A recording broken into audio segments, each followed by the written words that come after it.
Kain tayo mga idol. Ngayon pala ako kakain ng kanin.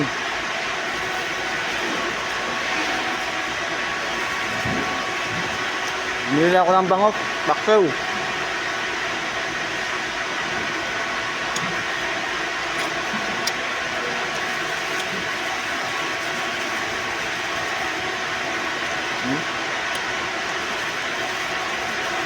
Kahit ng pasok mga idol.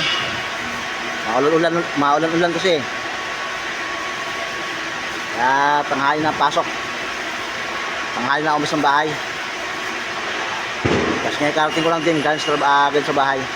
Sa trabaho na ako sa loob. Kain muna ako mga idol. Hindi maya, trabaho na naman. Biyahe na naman. Tinanghali na ako ng alas ng bahay. Dahil nga malan-ulan. Buti na lang hindi ka na matraffic. Dahil kansilado yung pasok ng mga estudyante. Kaya nakaiwas din siya sa traffic. Happy Sunday sa lahat mga idol. Magandang morning, Luzon, Visayas, Mindanao.